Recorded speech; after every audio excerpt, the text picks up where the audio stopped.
The Volkswagen Golf R is one of those cars that's extremely versatile. You can drive this to work every day, but you can also take it to the track and have some fun.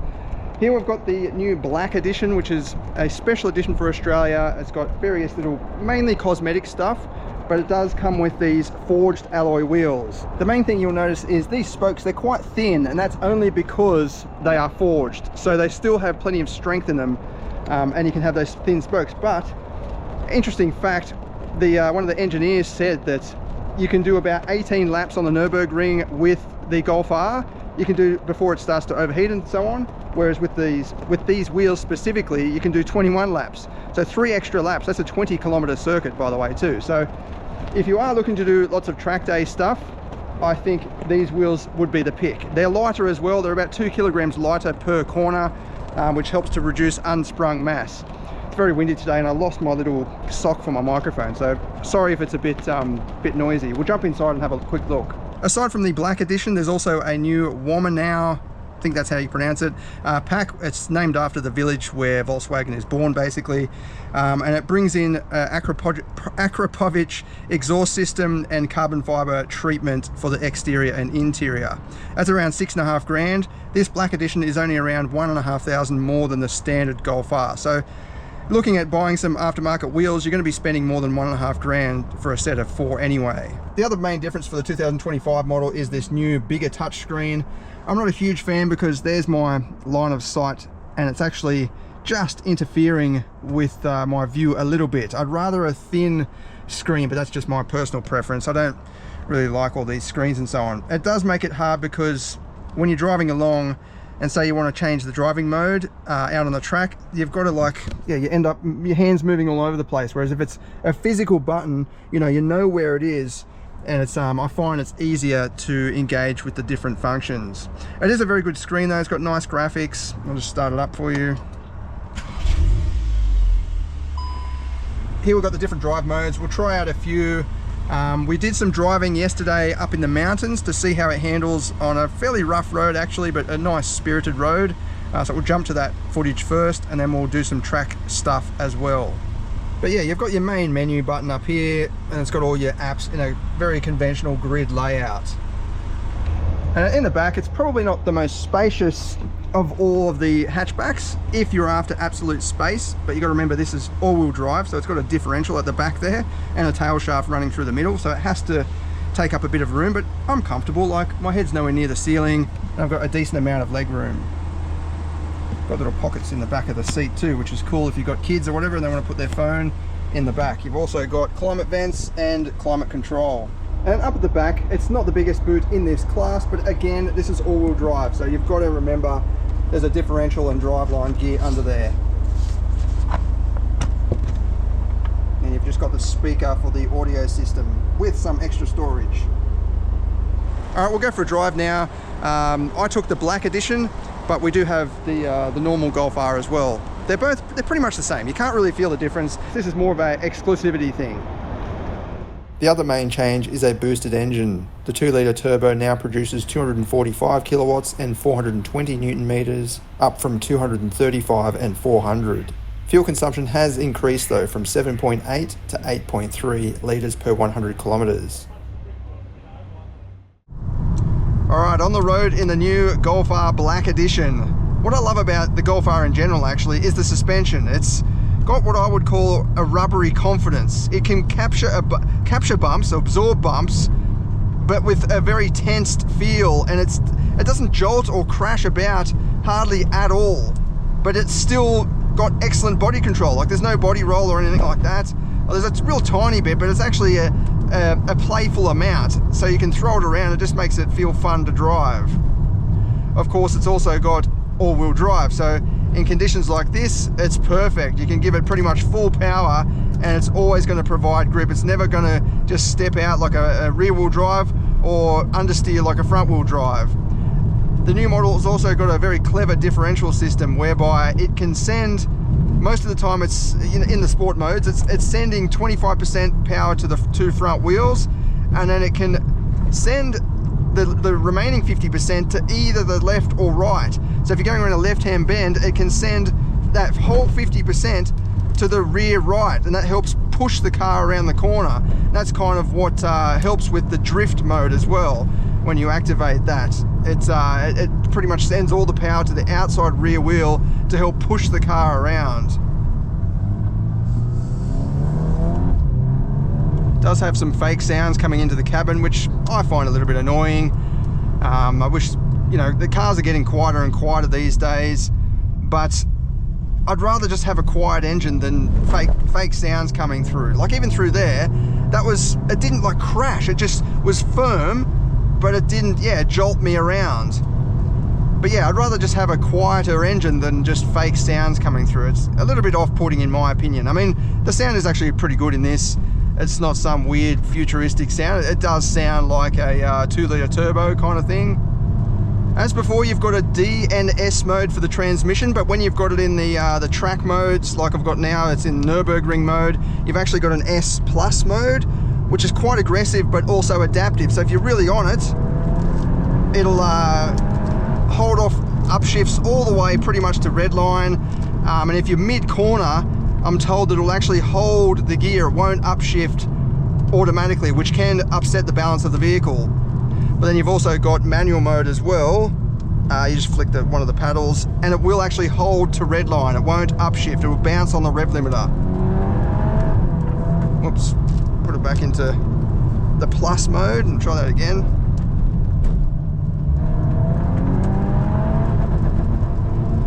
So now it can, yeah, bounces on the rev limiter. Why would you want to do that? Well, if you're on the track and you're coming up to a corner and it's about to upshift, you know, you don't want that to happen. So you'd rather just bounce on the rev limiter just for a little bit until you know, make your way around the corner. Then you can keep that gear, hold that same gear. The steering feels quite nice. It's got that sort of Germanic solidity to it, where it's, yeah, it just feels very planted. There's no sort of play in the center or anything like that. It's very together. It's got a nice solid feel.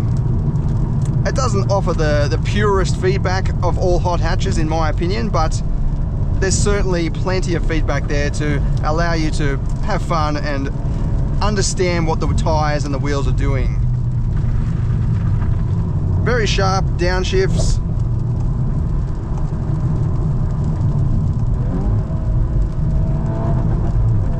Got that red line again. I'm also told that if you hold the down paddle, it'll drop down into the lowest gear possible. As in, it'll, yeah, just give you the lowest gear before it starts the red line kind of thing. Whereas otherwise you end up hitting the paddle a number of times and, you know, it might only go down to third or whatever, and you keep hitting the paddle not realizing that it won't go any lower than third, otherwise you'll pretty much blow up the engine. So that's a pretty cool feature. Even on the track, you can come into a corner and just hold the paddle and it'll just go down to the lowest gear. If you're in a tight hairpin or something like that, just hold down the paddle and it'll go into the lowest gear, then you can punch it out straight out of the corner. It's also good if you want to do some cheeky overtaking and you just hold the paddle down and you just rock it past people.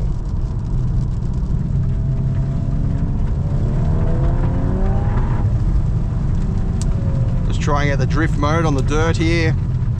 If we had some tighter corners, it'd be cool. Yeah, so you can feel the back trying to kick out a little bit. If the corner was much tighter, it'll definitely start to swing around, which is cool for an all-wheel drive. All right, for this little exercise, we're going to go out onto the skid pan and do some drifting in the drift mode. We're going to set it up into the right setting. You've got various different settings to play around with. Yeah, so we go into the drive mode, which we're on there, and then we select race, and then from race we select drift, and you activate it. That turns stability control off. That actually turns stability control into sport. Yep. But then we'll have to go into the vehicle. Yep. We'll have to go ESC off. And then you have to go OK on the steering wheel. And then it comes up and it'll say that you activated. Yep, all right. And then we're good to go. Let's see how we go. So we'll do it in manual. Yep. And what, second gear? Second gear, yeah. Yep. And we'll try and link up the two. There's two circles they got out there, one bigger than the other. I'll see if I can link them up, but yeah, let's just see how we go and have some fun.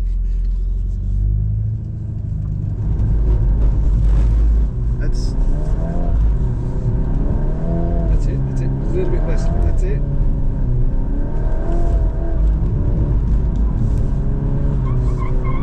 Notice how those, you don't need to use a lot of the steering. Yeah.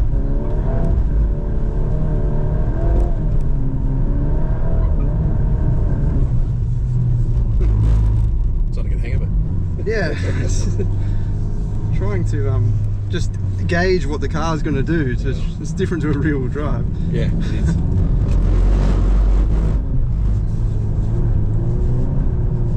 More throttle. That's it.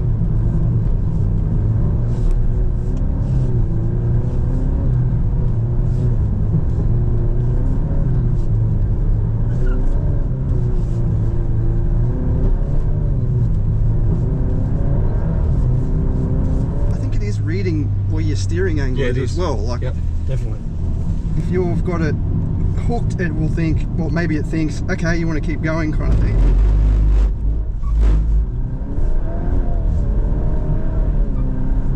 So I noticed, like then, like that was full power, and it's not. Doesn't Not giving want- you into it. Yeah.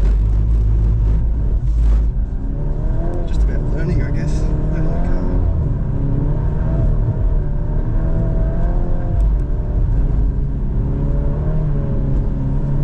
Have a lift. Back on the throttle. That's it. More throttle. That's flat. That's flat. Is it? This might look like a lot of fun because it is. It's cool that Volkswagen has implemented this feature, as it gives a bit of variety to the all-wheel drive system.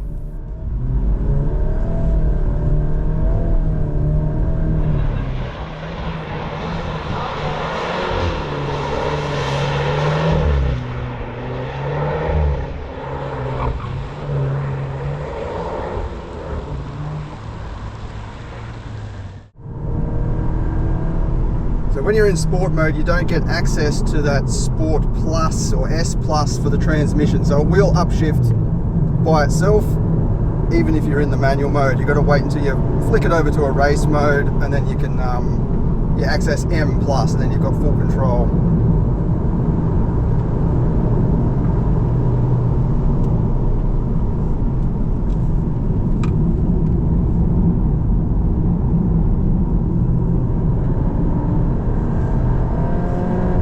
Try out the Nürburgring mode.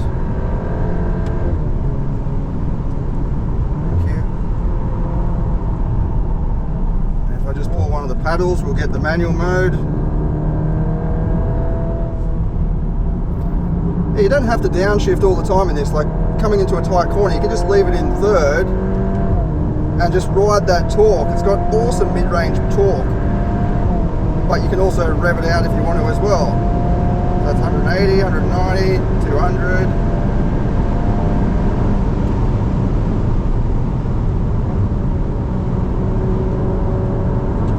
So even then I could have just left it in a higher gear and just rode the wave of torque.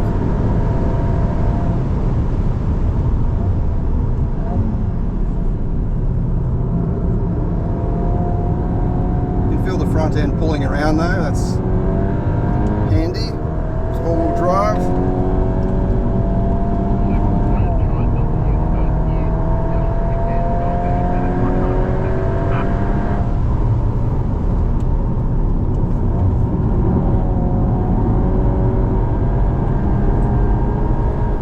Yeah, it feels good. Like it's playful. It doesn't feel intimidating at all. I reckon this is a great little hatchback if you're just starting out track driving, because you've got that all-wheel drive stability and security, I guess, but you've still got plenty of power and plenty of speed, so you can have a lot of fun.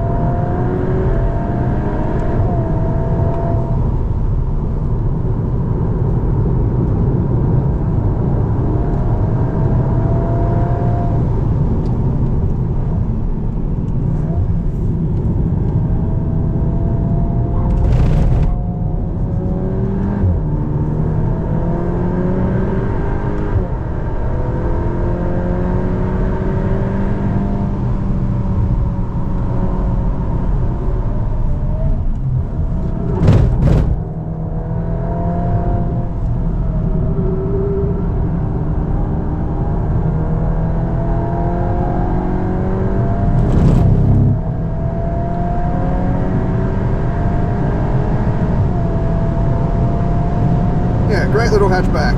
You can check out more information in the full review on the website linked in the description of this video.